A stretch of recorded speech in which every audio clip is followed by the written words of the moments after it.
چل کر بتایا ہے کہ اللہ تبارک و تعالیٰ ان خواتین سے کتنی محبت فرماتا ہے، کتنا ان کا مقام و مرتبہ بلند فرمایا ہے۔ قرآن مجید میں اللہ تبارک و تعالیٰ نے ارشاد فرمایا ضرب اللہ مثلا للذین کفروا امرأة نوح وامرأة لوط كانتا تحت عبدین من عبادنا صالحین۔ اللہ تبارک و تعالیٰ نے خواتین کا ذکر فرمایا تو دو پیغمبر حضرت نوح اور حضرت لوط علیہ السلام وہ پیغمبر ہیں، مگر اللہ رب العزت ارشاد فرماتا ہے وہ پیغمبر ہونے کے باوجود ان کی جو خاتون تھی، ان کی جو عورتیں تھی، ان کی جو بیویاں تھی وہ جہنمی تھی۔ کیوں؟ نہ وہ دین پر چلی، نہ دین کو سمجھی، نہ پیغمبر کی قدر کی، نہ پیغمبر کی عظمت کو جانی۔ اللہ تبارک و تعالیٰ نے پیغمبر کی بیوی گرچہ ہے مگر دین پر نہیں چلی، اس لیے اللہ تبارک و تعالیٰ نے کا مقام دوزخ میں بنا دیا۔ پھر دوسری آیت میں فرمایا وَضَرَبَ اللَّهُ مَثَلًا لِلَّذِينَ آمَنُوا امْرَأَةَ فِرْعَوْنَ۔ اللہ تبارک و تعالیٰ ساری انسانیت میں اور اس انسانیت میں خواتین کو خصوصی طور پر مثال دے کر اللہ رب العزت نے ارشاد فرمایا اے اسلام کے مقدس شہزادیوں، تمہارے لیے مثال دی جاتی ہے فرعون جیسا ملعون شخص، فرعون جیسا دنیا کا سب سے ظالم بادشاہ، گرچہ وہ ظالم تھا، گرچہ وہ خطرناک تھا، مگر اللہ تبارک و تعالیٰ نے ان کی جو بیوی تھی اللہ رب العزت نے ارشاد فرمایا کہ وہ جنتی خاتون تھی۔ کیوں؟ کہ وہ دین کو سمجھنے والی تھی، وہ پیغمبر حضرت موسیٰ علیہ السلام کے ماننے والی تھی۔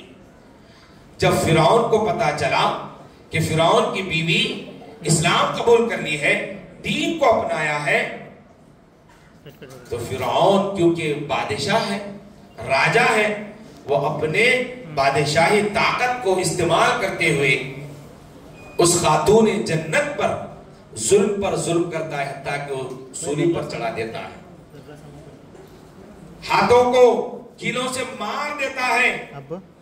وہ سیدہ کہتی ہیں، وہ بی بی کہتی ہیں اللہ تبارک و تعالی مجھے موت اگر اس کے ظلم سے آنا ہے تو دے دے مجھے موت اس کے ظلم کی وجہ سے، مگر میرا مقام مجھے جنت میں بتا دے۔ معزز بزرگوں اور دوستو، اس خاتون جنت کو، اس بی بی سیدہ آسیہ کو اللہ تبارک و تعالی نے ان کا مقام دین پر قائم رہنے کی وجہ سے اللہ تبارک و تعالی ان کا مقام دوزخ میں بتا دیا۔ اس کے بعد وہ بی بی کہتی ہیں کہ جب مجھے جنت میں میرا مقام بتا دیا گیا ہے، مجھے اس کے ظلم سے ڈرنا کیا، مجھے اس کی موت سے ڈرنا کیا، مجھے اس کے ستم سے ڈرنا کیا؟ اے اللہ میں تیری بندی ہوں، مجھے اپنی بندگی بنا کر رکھنا۔ اللہ تبارک و تعالیٰ نے ان کی اس دعا کو قبول فرماتے ہوئے ان کا مقام جنت میں بتایا اور ان کو اسی وقت موت واقع ہوئی۔ لہذا میرے دوست اور بزرگوں، اے میرے اسلام کی شہزادیوں، اسلام کی مائیں بہنیں، آپ اپنے اندر ایک وہ جوش و جذبہ پیدا کریں، پہلے دین کو سمجھیں، دین کو پہلے سمجھیں۔ دین ہمارے لیے بوجھ نہیں ہے۔ اللہ کے نبی صلی اللہ علیہ وسلم نے ارشاد فرمایا، اور یہ حدیث شریف کو نکاح کے خطبے میں پڑھتے ہیں، ہر نکاح قاری النکاح، نکاح پڑھانے والے اس حدیث شریف کو پڑھتے ہیں، الدنیا کلھا متاع وخیر متاع الدنیا المرأة الصالحہ۔ دنیا ساری کی ساری ایک بیکار سا سامان ہے، فنا ہونے والی چیز ہے۔ دنیا ساری کی ساری فنا ہونے والی چیز ہے۔ لوگوں دنیا کے پیچھے نہ پڑو۔ اگر دنیا میں اگر کوئی قدر والی چیز ہے، اگر کسی کی خاتون، کسی کی عورت، کسی کی بیوی، کسی کی بیٹی اگر وہ نیک ہے تو وہ خیر ہے، وہ تمہارے لیے بھلائی ہے، اس خاندان کے لیے بھلائی ہے۔ میرے دوست اور بزرگوں، اسلامی شہزادیوں کو اللہ تبارک و تعالیٰ نے ہماری آنے والی نسلوں کی تربیت کا وہ سرچشمہ بنایا ہے۔ فرمایا علم حاصل کرنے کا جو ذریعہ فرمایا اللہ کے نبی صلی اللہ علیہ وسلم، اطلب العلم۔ مرد حضرات کو فرمایا، بچوں کو فرمایا کہ تم اہل علم بنو گے، تمہارے اندر علم کا فیضان جاری ہوگا۔ کب؟ جب تم علم سیکھنا شروع کرو اور علم کب سے شروع کیا جاتا ہے؟ علم حاصل کب سے کیا جاتا ہے؟ تسمیہ خوانی کے بعد، بسم اللہ پڑھانے کے بعد، 4 سال کی عمر شریف میں جب بولنا سیکھتا ہے بچہ، اقرا پڑھایا جاتا ہے، تسمیہ خوانی پڑھائی جاتی ہے، بچوں کو انگلی پکڑ کر مدرسوں میں لے جایا جاتا ہے۔ ہم یہ سمجھ رہے ہیں کہ بچہ بولنا سیکھا تو جب پڑھنا سیکھ رہا ہے، سمجھ رہے ہیں کہ بچہ بولنا سیکھا ہے تو جب پڑھنا سیکھ رہا ہے۔ مگر قربان جائے میرے دوستوں اور بزرگوں، ان اسلامی شہزادیوں پر، ان اسلامی خواتین پر، ان دین کا شعور رکھنے والی خواتین پر، ان اسلام کے مقدس ماں بہنوں پر، جنہوں نے اپنے پیٹ میں جب بچے کو لیا تو جبھی سے ان کی تعلیم شروع کر دی۔ بچے کو اپنے بطن میں لیا، اپنے پیٹ میں لیا، تبھی سے وہ سمجھا کہ خود دین پر رہی اور اپنے آنے والی نسلوں کو، اپنے آنے والی اولاد کو دیندار بنایا۔ ایک ولی اللہ جب ان کی عمر شریف 7-8 سال کی ہوئی، جیسا کہ دستور ہے ہم مسلمانوں کا، بچوں کو پڑھانے کے لیے مدرسہ لے جاتے ہیں، مدرسہ لے جا کر استاد محترم سے مل کر کہتے ہیں کہ میرے بچے پر خاص خیال رکھنا، اس کو اچھا قاری بنانا، حافظ بنانا، عالم بنانا، دیندار بنانا، عاشق رسول بنانا۔ ہر ماں باپ کا یہ تصور اور خیال ہوتا ہے، اور کیوں نہ ہو، ہر ماں باپ چاہتے ہیں کہ اس کی اولاد اس کے لیے نور نظر بن کر کے رہے، اس کی آنکھوں کا نور، دل کا سرور بن کر کے رہے۔ کوئی ماں باپ نہیں چاہتے کہ کسی کی اولاد بگڑ کر کے رہے، وہ دعاؤں پر دعائیں کرتے ہیں کہ میری اولاد درست ہو جائے۔ میرے دوست اور بزرگوں، اسی طرح جب اس لڑکے کو، اس بچے کو پڑھنے کے لیے لے جایا گیا، استاد محترم پڑھانا شروع کر دیے، اعوذ باللہ من الشیطان الرجیم، بچے نے پڑھا اعوذ باللہ، پھر بسم اللہ پڑھایا گیا، بسم اللہ پڑھا بچہ۔ اب مول صاحب پڑھاتے ہیں، آگے پڑھاتے ہیں، پڑھو بیٹا الف، بچہ نہیں پڑھ رہا، اعوذ باللہ پڑھ لیے، بسم اللہ پڑھ لیے، مگر بچہ جو ہے نہ اعوذ باللہ پڑھنے میں تکرار کیا، نہ بسم اللہ پڑھنے میں تکرار کیا۔ تکرار کر رہے ہیں تو کر رہے ہیں کہ الف پڑھنے میں تکرار کرنے کہ الف نہیں پڑھ رہے ہیں، الف نہیں آ رہا ہوں گا، آگے پڑھیں گے با، بچہ نہیں پڑھ رہا با، الف بھی نہیں، با بھی نہیں، تا بھی نہیں، پورے حروف پڑھاتے جا رہے، کچھ بھی نہیں پڑھ رہے۔ آخر ٹھڈی کو ہاتھ لگا کر استاد محترم پوچھتے ہیں میرے بچے پڑھو، کیا بات ہے، کیوں نہیں پڑھتے؟ تو بچہ کہتا ہے مجھے اگر آپ پڑھانا ہے تو الف با سے نہیں بلکہ سبحان الذی اسری بعبدہ قرآن کے 15ویں پارے سے پڑھائیے مجھے۔ معزز بزرگوں اور دوستو، حیرانی کی بات تھی، بچہ ابھی زبان کی لکنت جو ہے وہ بھی دور نظر نہیں آتی، 6-7 سال کی عمر ہے، بچہ کہہ رہا ہے سبحان الذی اسری سے پڑھائیے، 15ویں پارے سے پڑھائیے۔ جب بچے سے پوچھا گیا میرے بچے تم نے وہ کہاں سے پڑھا، 15 پارے تم کس استاد کے پاس پڑھے؟ تو بچہ کہتا ہے میرا استاد میری درسگاہ میری ماں کے پیٹ ہے، میری ماں کی گود ہے، میری ماں جب تک جو ہے نا 15 پارے نہیں پڑھتی تھی اس وقت تک مجھے دودھ نہیں پلاتی تھی۔ میرے معزز بزرگوں اور دوستو، اگر ایسی مائیں ہیں تو آنے والی نسلیں ولی اللہ بن کر کے نکلے گی، اور آنے والی ہماری نسلیں پروان چڑھے گی، اور ان سے اسلام کی پہچان ہوگی۔ میرے دوستوں اور بزرگوں، آپ اور ہم آنے والی نسلوں کے لیے، کیونکہ دور فتنوں کا ہے، اور سب سے بڑی حفاظت ہماری اسلام کی شہزادیاں، وہ کالج کے نام پر، وہ نوکریوں کے جاب کے نام پر، ابھی مول صاحب قبلہ کہہ رہے تھے کہ اپنی عصمت اور عفت کو بچانا ان کے لیے مشکل ہو گیا ہے، اور یہ اس واسطے مشکل ہوا ہے کہ وہ پہلے دین کو سمجھی نہیں ہے، ایمان کو سمجھی نہیں ہے۔ وہ دین اور ایمان اور تربیت کو سمجھتی تو وہ کبھی کسی غیر سے ہاتھ نہ ملاتی، کسی غیر سے اپنا سودا ایمان کا نہیں کرتی۔ کیا ہم نے نمرود کے دور میں، نمرود پوری دنیا پر حکومت کرنے والا بادشاہ گزرا ہے، کیا سیدہ بی بی سارہ کے کلچر کو ہم نے نہیں پڑھا؟ سیدہ بی بی سارہ ایک پیغمبر کی بیوی ہیں، حضرت سیدنا ابراہیم خلیل اللہ علیہ السلام کی بیوی محترمہ ہیں۔ جب نمرود کو پتا چلا سیدنا ابراہیم خلیل اللہ علیہ السلام کی بی بی سارہ بڑی حسین و جمیل ہے، تو نمرود سیدہ بی بی سارہ کو اپنے دربار میں بلاتا ہے۔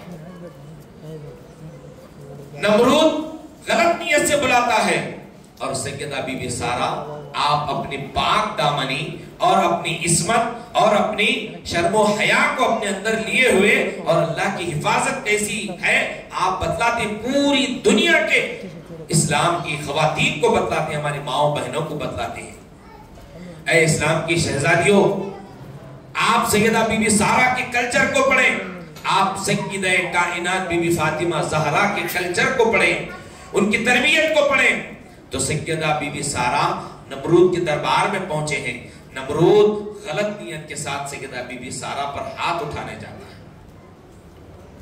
وہ بادشاہ ہے، وقت کا راجہ ہے، سیدہ بی بی سارہ پر ہاتھ غلط اٹھاتا ہے کیونکہ وہ پاکیزہ خاتون ہیں، پاکیزہ خاتون ہیں، اور جو پاکیزہ ہوتی ہیں اپنی عصمت کو، عفت کو اور اپنی شرم و حیا کو بچائے ہوئے ہیں تو اللہ تبارک و تعالیٰ ان کی حفاظت فرماتا ہے۔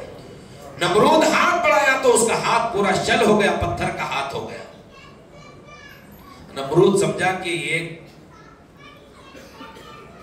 ایک ایسی معاملہ ہوگا، تو بی بی سارہ سے کہتا ہے کہ مجھے معاف کر دو، مجھ سے غلطی ہو گئی۔ ہاتھ اچھا ہو گیا، بی بی سارہ معاف کرتی ہیں۔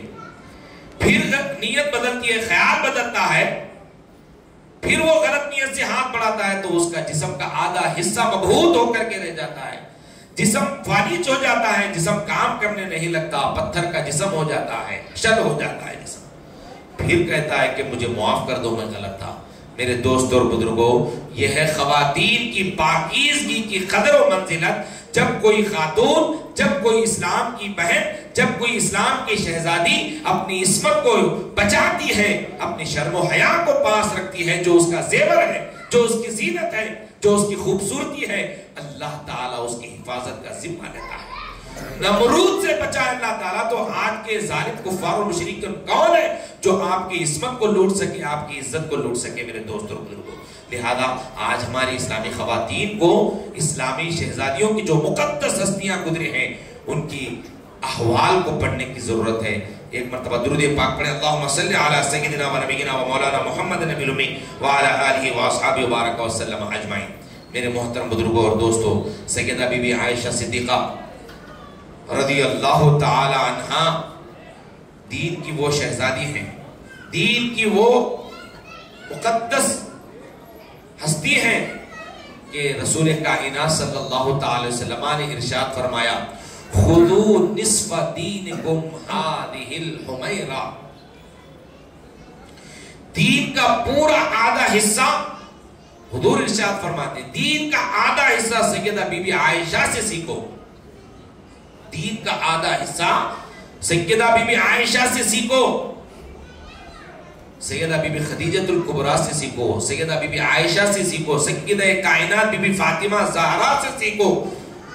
یہ ہمارے اسلامی خواتین کی مقدس شہزادیاں ہیں، انہی کے صدقے میں ہم کو دین ملا، انہی کے قربانیوں سے، انہی کی دین کی خاطر آج آپ کو اور ہم کو اور ساری کائنات کے خواتین کو، خواتین اسلام کو دین ملا۔ معزز بزرگوں اور دوستوں، ایسے کئی خواتین ہیں جن کے مقدس حالات کو قرآن میں اللہ تبارک و تعالیٰ نے ذکر فرمایا، حدیث میں سرکار دو عالم صلی اللہ علیہ وسلم نے ذکر فرمایا، اور واقعات میں کئی واقعات ہیں کہ ان کی مقدس واقعات کو بزرگان دین نے ذکر فرمایا ہے۔ جیسا کہ ایک واقعہ میں ذکر کرنے کی سعادت حاصل کروں گا اور اس کے بعد چند ضروری باتیں بتلا کر کے بات کو مکمل کروں گا۔ حضرت سیدہ بی بی رابعہ بصریہ ہیں، بڑے بڑے اجلہ اولیاء اللہ ان سے فیض حاصل کرنے کے لیے جایا کرتے تھے۔ کتنی مقدس خاتون تھی، آپ ہر وقت اللہ کے ذکر میں ایسے مشغول و مصروف رہتی کہ اگر کبھی ان کے سامنے آخرت کا ذکر کیا جاتا، قبر کا ذکر کیا جاتا، موت کا ذکر کیا جاتا تو وہ اللہ تبارک و تعالیٰ کی محبت میں بے ہوش ہو جایا کرتی تھی۔ انہی کے دور کی یہ خاتون ہیں اور اس دور کے ایک جلیل القدر بزرگ ہیں جن کا نام غالباً سیدنا عبد الواحد رحمہ اللہ ہے، کہ وہ بارگاہ رب العزت میں دعا کرتے ہیں، اے رب دو عالم، جو جنت میں میری بیوی حور بن کر کے رہے گی وہ دنیا میں مجھے ملا دے، مجھ کو ان کا پتہ دے دے تاکہ میں جنت کی جو میری بیوی بن کر حور بن کر کے رہے گی میں اس کو دیکھوں۔ یعنی بات بتلانے کے مقصد یہ ہے کہ جب کوئی خاتون دین پر چل کر، شریعت پر چل کر اللہ اور اس کے رسول پاک علیہ السلام کے بتائے ہوئے راستے پر چلتی ہے تو اللہ رب العزت ان کے مقام و مرتبے کو کتنا بلند فرماتا ہے۔ آج ہم دین کو بوجھ نہ سمجھیں، دین کو کوئی تکلیف کا ذریعہ نہ سمجھیں، بلکہ دین کو ہمارے لیے حفاظت کا ذریعہ سمجھیں۔ تو لہذا سیدنا عبد الواحد رحمہ اللہ کی اس دعا کو اللہ تبارک و تعالیٰ قبول فرمایا، ان کو بتا دی کہ جاؤ کوفہ کی اس سرزمین پر جاؤ۔ کوفہ تشریف لے گئے تو لوگوں سے پوچھا کہ ان کا نام تھا، ایک میمونہ، سیدہ میمونہ ہیں جو حضور پاک علیہ السلام کی زوجہ محترمہ، ام المؤمنین سیدہ میمونہ۔ ایک میمونہ یہ ہے ولیہ، اللہ کی مقدس ولیہ۔ تو لوگوں کو جب پوچھا گیا کہ یہاں میمونہ نامی کوئی خاتون ہے تو لوگوں نے کہا کہ ہاں ایک کوئی پاگل قسم کی کوئی خاتون ہے، ایک عورت ہے جو جنگلوں میں رہتی ہے، بکریاں چراتی ہے، کہیں وہیں پر اس کا بسیرا ہے۔ اب یہ کون، پتہ کون دیے، ایڈریس کون دیے؟ دنیا کا کوئی انسان نہیں دیا، بلکہ اللہ تعالیٰ خود الہامی طور پر ان کو پتہ دیے تھے کہ یہ تمہاری جنتی خاتون ہے۔ کوئی غلط تو نہیں تھا نا؟ تو سیدنا عبد الواحد رحمہ اللہ پتہ معلوم کرنے کے بعد دیکھنے کے لیے گئے، تشریف لے گئے تو بکریاں چر رہے ہیں، بکریوں کے ساتھ بھیڑیے بھی چر رہے ہیں۔ خاتون بکریاں چرواہا ہے، بکریاں چرانے والی وہ خاتون ہیں اور بکریاں بھی چر رہے ہیں، بکریوں کے ساتھ بھیڑیے بھی چر رہے ہیں۔ سیدنا عبد الواحد رحمہ اللہ تعالیٰ دور سے دیکھے کہ نظارہ بڑا دلچسپ نظارہ ہے، بکریاں اور بھیڑیے ساتھ چل رہے ہیں۔ ابھی وہ دور تھے، جہاں تک ان کی آواز پہنچ سکتی تھی خاتون کی، خاتون پکار کر کے کہتی ہو سیدہ میمونہ ولیہ، اللہ کی مقدس ولیہ، وہ کہہ رہے ہیں کہ اے عبد الواحد واپس لوٹ جاؤ، تمہاری ہماری ملاقات جنت میں ہوگی۔ ابھی ان کی حیرت پریشانی اور بڑھ گئی، کیا بھائی ابھی مدت دور ہوں، جبھی میرے کو آنے کا مقصد بھی پہچان لیے اور جواب بھی دے رہے، یہ کیا معاملہ ہے؟ وہاں گئے تو یہ کیا معاملہ ہے پوچھا تو بولے کہ میں اللہ تعالیٰ سے سودا کر لی ہوں اور یہ جو تم نظارہ دیکھ رہے ہو، یہ بھیڑیے اور بکریاں جو ساتھ چل رہی ہیں، میں نے اللہ سے میرا تعلق جوڑ لیا ہے، اللہ تبارک و تعالیٰ میرا کام کر رہا ہے کہ میری بکریاں، بھیڑیے خود اس کی حفاظت کر رہے ہیں۔ معزز بزرگوں اور دوستو، یہ ہے اسلام کی شہزادیاں، یہ ہے خواتین اسلام جن کے بیس پر، جن کی بنیاد پر اسلام ٹکا ہوا ہے۔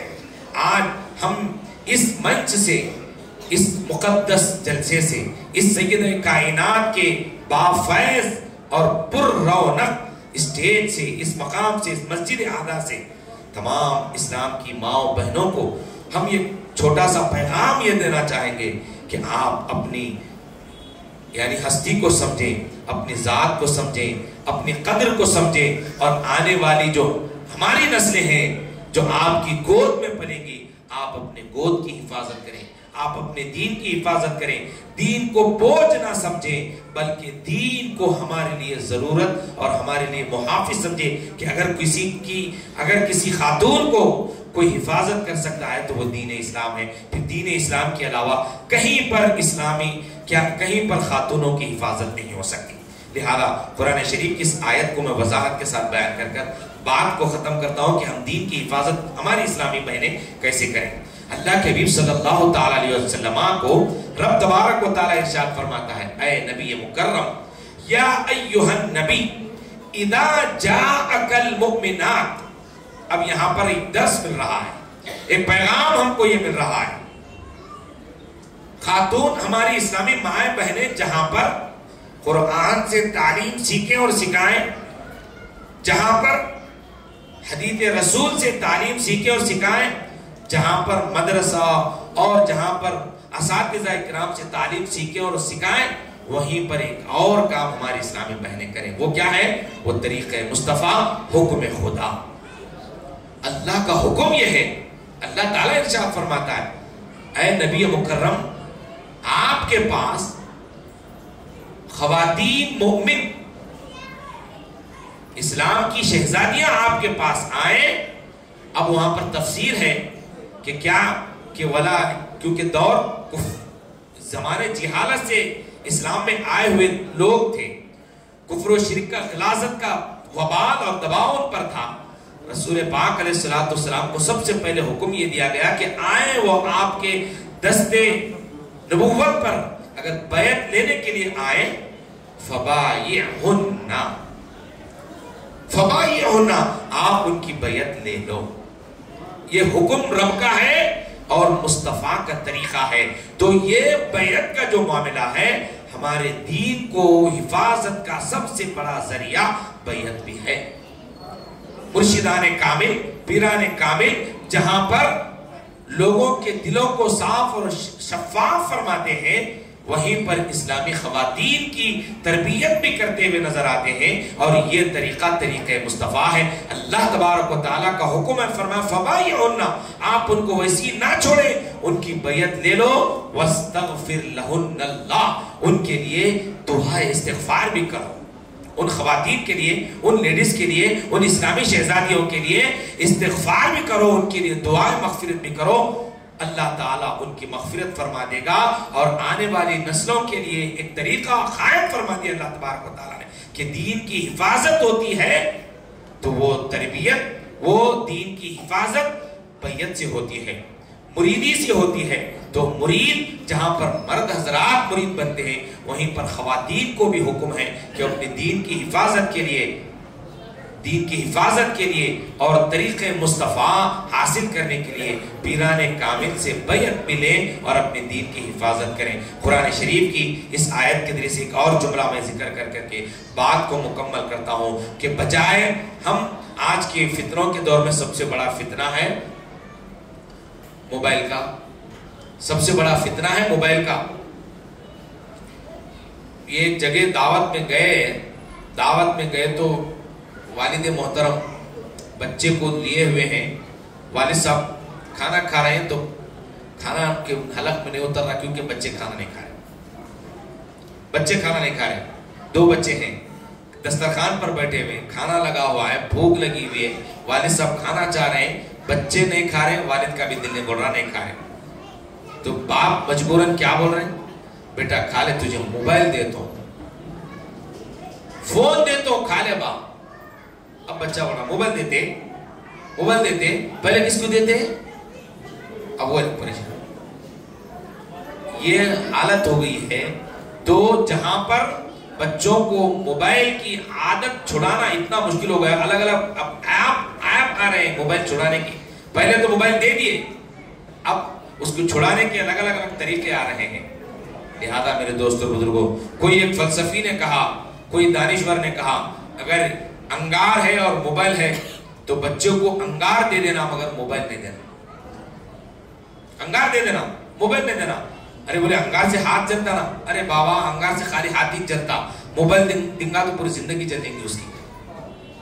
تو لہذا ہماری اسلامی بہنوں سے گزارش یہ ہے کہ بڑی تعداد میں الحمدللہ آئے ہیں، بہت ان کا یعنی جلسے سے بہت جو ہے فیض حاصل کرنا ہے۔ یہ سیدہ کائنات بی بی فاطمہ زہرا کا یہ فیض کا جلسہ ہے۔ تو لہذا اپنے بچوں کی حفاظت کے لیے موبائل سے دور رکھیں، اپنے دین کی حفاظت کے لیے ان کے لیے شہزادیوں کے ایسے واقعات ان کو سنائیں، جھوٹے قصے سنا کر کے بچوں کی تربیت نہ کریں۔ جھوٹے قصے سنا کر، سچے واقعات ہمارے ایک سے ایک واقعہ ہے۔ حضرت سیدنا بابا فرید الدین گنج شکر رحمت اللہ تعالی علیہ کی امی جان، کتنا پیارا طریقہ آپ نے اپنایا ہے۔ وہ خود ایک ولیہ ہیں، اور جب اپنے بچے کی تربیت کرنا چاہیں تو بچے کی عمر، بابا فرید کی عمر، نماز کی جب عمر ہوئی 5-6 سال کی عمر ہوئی تو بچے کو جو ہے نا نماز پڑھنے کا حکم دیتے ہیں۔ نماز پڑھتے ہیں تو اب بچے کو آفر کیا دے رہے، ماں کا تربیت کا طریقہ دیکھیے آپ، میرے بچے نماز پڑھو، اللہ تعالیٰ شکر دیتا۔ تربیت کیسی کر رہے ہیں، کتنے اچھے انداز میں تربیت کر رہے ہیں۔ لہذا وہ روزانہ وضو کرانے بھیجاتے، ایک سسٹم ہوتا، وضو کر کے آئے تک شکر کی پڑیا ان کی جانماز کے لیے نیچے رکھتے تھے۔ انہوں نماز پڑھنے کے بعد امی سے پوچھتے، امی جان نماز تو پڑھ لیا، شکر کا ہے، اللہ تعالیٰ شکر کا دیا؟ امی جان بڑی محبت سے کہتے، بیٹا مسلح تو اٹھاؤ، مسلح اٹھاتی، شکر مل جاتی، بڑے اچھے انداز میں کھا رہے ہیں۔ یہی تربیت چل رہی ہے۔ ایک موقع ایسا آیا، ذرا بڑے عمر کو پہنچ گئے، بابا فرید جو ہے نا قافلے کے ساتھ باہر تشریف لے گئے تو اب اماں جان جو ہے باہر گئے تو بھی بچے کو نہیں چھوڑ رہے۔ آج کی مائیں کیا کرتے، بہت ستا رہا، موبائل دیکھنے نہیں دے رہا، جا رہے باہر چلے جا، 1 گھنٹہ باہر کے ایک سیریل دیکھ لے۔ وہ اماں جان کیا کرے، بچہ باہر گیا تو بچے کا لنک ماں سے کیسا تربیت کرتا دیکھیے، باہر گئے تو باہر نہیں، خاموش نہیں چھوڑے۔ اب اللہ کے دربار میں دستے دعا بلند کرتی ہے میری اماں حضرت سیدہ، ہاتھ اٹھاتی ہیں، یا رب العالمین، روزانہ ایک سسٹم کے تحت یعنی مصلح کے نیچے شکر کی پڑیا رکھ دی تھی، میرا بچہ نماز کا پابند ہو گیا، یہاں تک لانا میرا کام تھا۔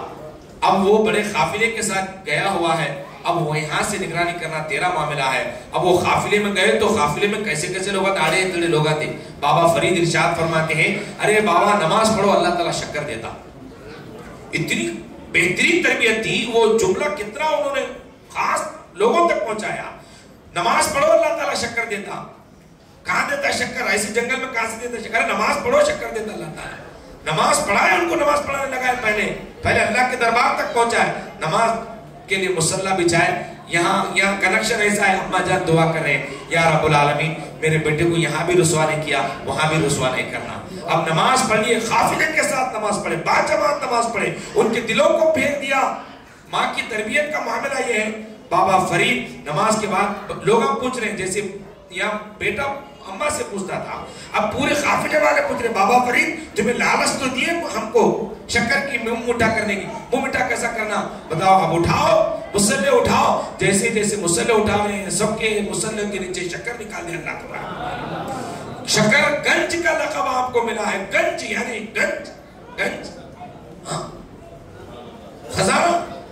گنج بولے تو خالی یہ چیز رکھ کے اپنا دھان دینے کی جگہ سمجھ لیں، وہ گنج ہے، گنج العرش، گنج العرش بھی ہے دعا۔ تو یہ خزانہ نکال دیا بابا فرید گنج شکر۔